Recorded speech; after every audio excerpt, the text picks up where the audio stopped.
Hello friends, it's Cindy Brumbaugh from CindyLeeBDesigns.com, independent Stampin' Up! Demonstrator. Today I'd like to show you a case of a card that I was inspired to make by my friend, as you can see, Jackie Walker, and she sent me this sweet card, and it's got some cute, fun folding of some strips of paper here. And she used this great bundle here, and wouldn't you know, I don't have the Lovely and Lasting bundle on page 25. Why I don't? Oh, darn. Beautiful flowers, and it's got a punch with it that cuts out this label that you can put these great sentiments in there. Oh, I love that set. So anyway, I just thought this was so cool. So I measured the little strips of paper, and I decided to make a Halloween card. And I used the Alphabest bundle, so the Alphabest stamp, and the best label punch. So I'm going to show you how quick and easy this is. This is great for those one strip pieces of leftovers you have. Now on this one, because the pattern had a certain way, I was able to play around and get the pattern to match up, but so easy to do. Now on this one, I used the great paper that's in the holiday July through December host paper that's called Celebrate Everything, and it has just about everything in it. We've got trees, we've got fireworks, we've got Christmas ornaments, we've got some plain patterns. Actually, I did use some of this. We've got these fall leaves that I love, and some more colorful fireworks, some geometric designs there, some little bows. And of course, it had some Halloween. And I used this paper. Isn't this a beautiful plaid there? I love that. So I used the stars pattern and also this jack-o'-lantern and ghost pattern that has the crushed curry in it, along with the black and white. And the back complemented very nicely. So you can see on, I'm going to push this aside here, you can see on Jackie's card, she picked two patterns that complemented each other. And also, even though these don't match up perfectly, your eye does not notice that because it just has, it's looking at the blue underneath. And also she used this gingham folder, and that is a great embossing folder there that we have. So what I did is I just had some, I already had a card cut in a portrait position, and this one was 8.5 by 5.5, and I scored it in half at 4 1/4. And remember, all my measurements, my colors, the products I use are underneath the YouTube description. But also, you'll see under that description, it says visit my blog here. Press that link, it takes you over to Cindy Lee B Designs, and you can see additional photos and tidbits over there. You can subscribe over there too. I like to post a video on Wednesdays and a card on Monday and Friday, and any other fun things that are going on, just I'll pop on and let you know. So this crushed curry card base, I just put a designer series paper with the stars from that Celebrate Everything host paper. Now that host paper is an $18 host gift when you make a qualifying order. So you can make a $150 order and you can get that and use $15 worth of your host rewards, and then just pay for the extra $3 there. But it is a great pack. It has 48 sheets of 12 by 12. Now, if you do the math there, if you bought 4 packs of 12 by 12, it would be $48, right? But this 48 pack is $18. I am loving that Stampin' Up's doing that in both the annual and the holiday catalog. Okay, got all that housekeeping out of the way. So let's just take a look. Now I am going to make this card. I did use my banner punch too on this, and I'm going to change it up to make it a portrait card. So what I did is I'm going to show you all the pieces that I have ready to make this card, just because it's a little tedious doing everything. But with the Alphabest, you can just stamp. There's a little stamp that's in that stamp set here. And you can stamp different, like you could do this in a yellow and put a black letter on top. You could also just put little blank ones, or you can stamp in these ones, or you could do this in a light color and stamp darker on top. But I just used this one here, and I just stamped all my black outlines And then I just took each of the letters, and a little trick I do when I'm playing with a lot of little stamps, I'll take one of my bigger blocks and I'll lay them on here so they don't get lost. And I just put S-P-O-O-K-Y. Now, I have a little confession. I do love like the spookiness of Halloween and everything, but I usually don't buy a lot of Halloween stamps. A couple of my stampers in my classes love Halloween, and a few of them don't usually do Halloween cards. So I like to use a Halloween paper and make something from like a stamp set that has Halloween in it. And so what I did is I just looked up the word spooky and the words boo, and I was able to use that alphabet. Say you wanted to put congrats, or maybe you had a special word, way to go, or just a person's name, you could easily customize it. And that's what I did with this one. And then I just use this cute little punch here, and you put that best label punch right around there. And we have our S. That S is a little silly there. And our T. So we'll have this all ready for the end game here. And our O. And then I always tell everybody, stamp the way you know your punches. So before I started stamping this, well, truth be told, I stamped them one way, and then I was like, oh, dummy, you should have put you should have looked at your punch first, like I did them, like I put the words across this way on another piece of paper. But just take a look at the way your punches and stamp that way. So that's how I did this one. And one more letter, and you can see how cute that spooky looks. Okay, the best label punch. Okay, so we've got our spooky here, and what you're gonna do is cut 1 inch by 2.5. Now on my 12 by 12, I did 2 1 inch by 12 inch. So 2 1 inch by 12 inch, then I turned them and I cut my 2.5 this way, 2.5. So then, because it has a pattern here, and I kind of did want it to geometrically meet up this way, because you can notice this bottom triangle, like you'll go to fold them. And what you do is you just fold them one way. You just take, and you're folding this point over to meet this side here. So let's see, show you how to do that. So there, if you fold this one this way, then this one is going to be folded the opposite way. Since I folded from this side to this side, now I'm going to use this point and I'm going to fold. And that's your basic little origami step here. And I do like the fact that you can pick a pattern that complements. Like some of our papers, you know, have purple and green on one side and the other side is like bright pink and it just doesn't go. But this one really worked for me. And so does this paper here in the Lovely and Linen suite. So you can see here that when I did this one, see the yellow is on the white was here. So that would have made a perfect one to fit right here. So, but they don't have to mix and match. You could have mixed them. Okay, so I have to tell you, I did have to look at this one and see how she started on the bottom here and the top here. Now, you'll notice on my card, I did it a little different. Like, let's pretend it's like this. I flipped this one over so I didn't have another color here, right here. And these are nice because they're free.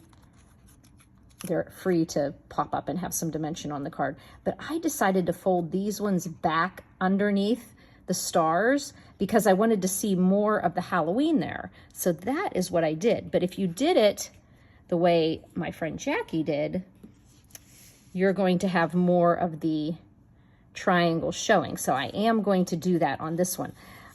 Okay, so back to this. You're going to fold these little corners. And what I did is I actually did pay attention to the way I was folding them, like this one.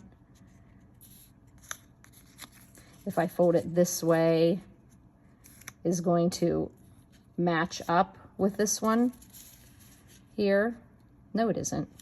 Some of it, it's almost when you try not to match them, they end up matching up, but they don't have to match is what I'm telling you. If you put this and, okay, so let me do it this way here.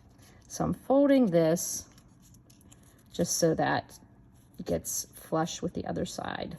Okay, and as you can see here, if you put these two together, it would have a neat look to it, even though the lines aren't matching up.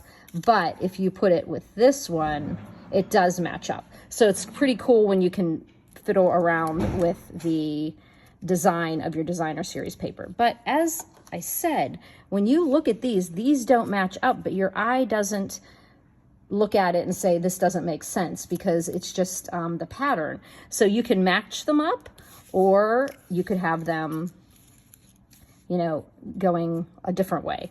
Okay, but the goal of our project is to have one down in this corner and one up on the right side, or the opposite way.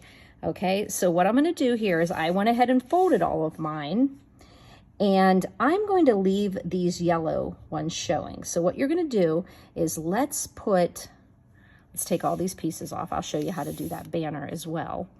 And I'm going to say this was this one, this goes to this one, and even if they get scattered, you can easily match them back up. Okay, but I'm going to put some adhesive on the back of this here. I'm going to put my glue on here, and I'm going to line it up so that I'm in the corner and flush with the side. Okay, so right there, and then flush with the top. There we go. And then the next one, you're only putting your glue on the back side of this, not on the flaps. Now you could, if you want to tape them down, but you kind of want them to be like freestanding. So, and then you just match up these diamonds down here and then match it up with the top here. See how we're getting that design going there? Then we're going to get the next one, turn it over, and we're going to put some adhesive on there using my multi-purpose glue, and I'm just lining that up with the point at the top there, and I'm going to bring it down just a little bit so it kind of matches up there. And then I'm going to get the next piece, and this does take 5 of them. 1, 2, 3, yeah, it takes 5. So you can't get one out of one strip of 1 by 12. So you have to cut another piece. So, but that's okay. We have lots. It only takes 1 inch piece. So that's no problem at all. But it does take 5 pieces of 1 by 2.5. 1 by 2.5. And then we're gonna make sure this one lines up with the side, and then it kind of matches up with this one.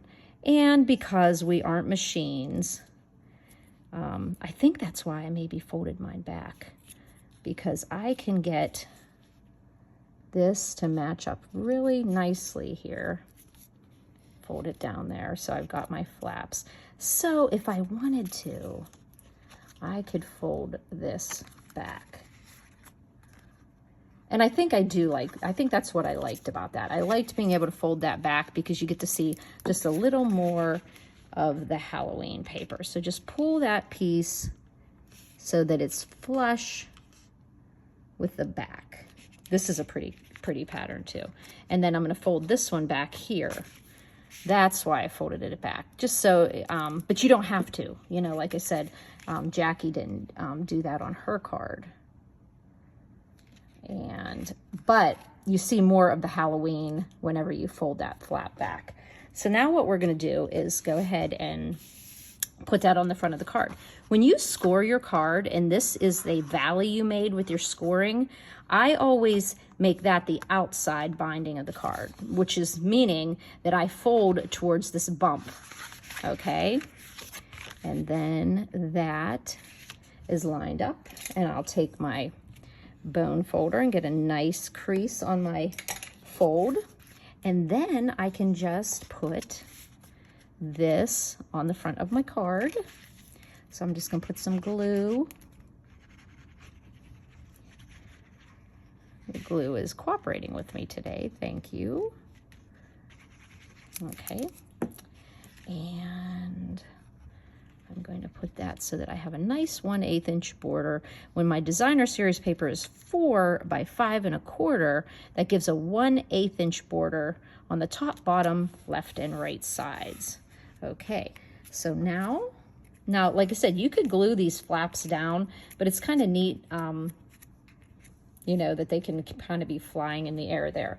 Now, I did a 1 inch wide and a 3/4 inch wide banner. Now, when you do this banner, this one was 1 by 4 1/4. Whenever you go to do these banner punches, a little piece of paper is going to come out, okay? So this little piece is going to come off of here, and this little piece had a little bit bigger of a piece that came out of here. So that's about 1/4 inch. So I always, if I want it to be 4 1/4, I start with 4 1/2.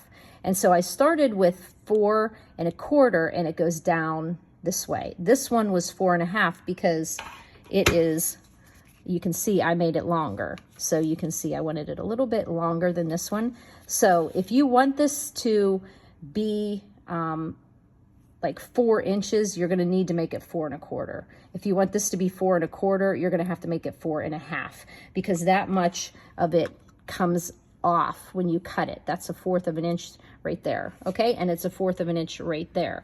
So just keep that in mind when you're cutting a banner. Add 1/4 inch when you're using these banner punches. Okay, so now let's just put this black onto this crushed curry, and I'm going to grab my favorite little tool, my silicone craft mat, because I think I might have went a little bit over. And then I'm just making myself a banner that I'm going to put down on this card at the bottom that's a little different than the way I did the first card. Okay, so now let's put a little glue here, and we're going to put that at the bottom here of this card, and I just use crushed curry and basic black. And then I'm going to put the spooky across here the way I did the spooky going down here. And I'm just going to take some of my mini dimensionals, and I'm going to put some mini dimensionals on my S, pulling off my little doodads. And I'm going to put S, and I'm thinking that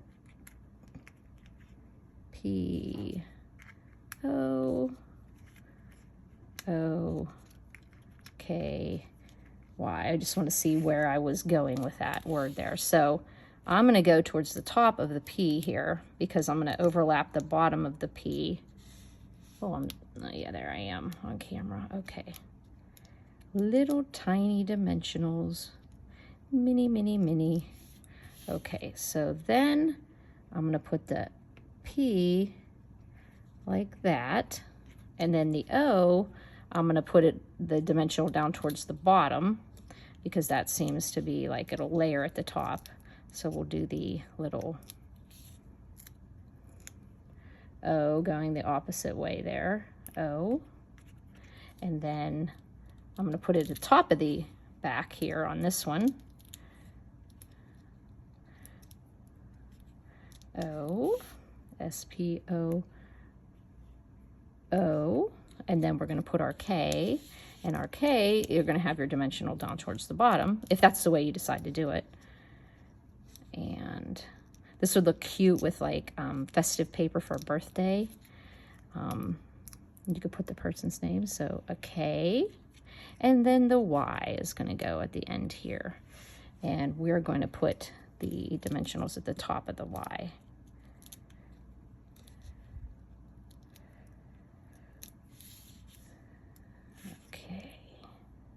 Spooky. There we go. So we've got our banner. I kind of could have pushed this a little bit more down, a little down. I may play around with that. and bring it down a little bit. But, you know, sometimes it's better just to leave it the way it is. So there we go. And what I did on the inside is on this one, I just wrote boo with an exclamation point. And that was easy to do because I just used that same black stamp, and then I just put the boo inside it. And so we just pop that in to the inside, and that also is 4 by 5 1/4. So that's your measurement to get your, okay, there we go. Okay, boo.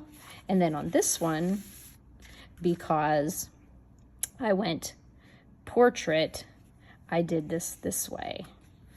So there you go, 2 fun Halloween cards without even having a Halloween stamp, just using the Alpha Best stamp bundle with the Best Label punch, and also the Celebrate Everything host paper. And remember, what I did is I need 5 pieces of 1 inch by 2.5. 1 inch by 2.5.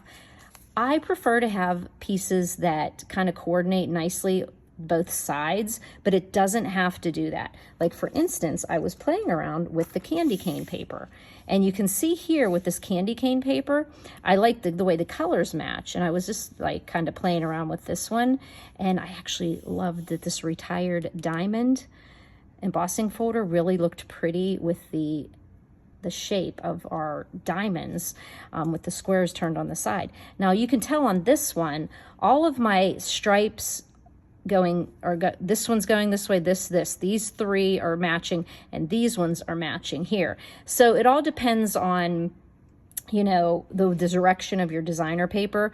But like say this would have been polka dots on both sides but different colors, then your eye wouldn't have had to adjust. But I think it's really cute because you could do this one and you could have a candy cane on the side, or just a Merry Christmas. You could put MERRY with the alphabet.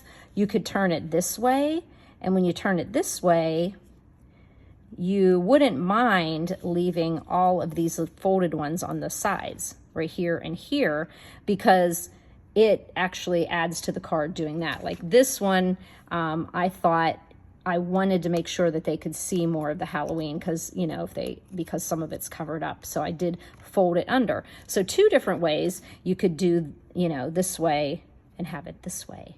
You could do it on the top of your card, and you could stamp a nice sentiment here. So a lot of fun things you can do with that, but it's super easy to do. Go find all those 1 inch strips you have. Hey, maybe you could mix and match like totally different papers. Maybe you could take stripes from one and there's just so many things you can do with that. It's pretty fun. And so I do thank my friend Jackie Walker for sending me this cute card and inspiring me to make my spooky Halloween card. If you have any questions, please don't hesitate to comment underneath the YouTube description, or on my blog post, or you can text me or call me at 724-323-2296. Remember, there's so many forms of social media out there. If you can't get me on an email or a text or one or the other, please try again another avenue. Things can sometimes get lost out there. Thanks for buzzing by, friends.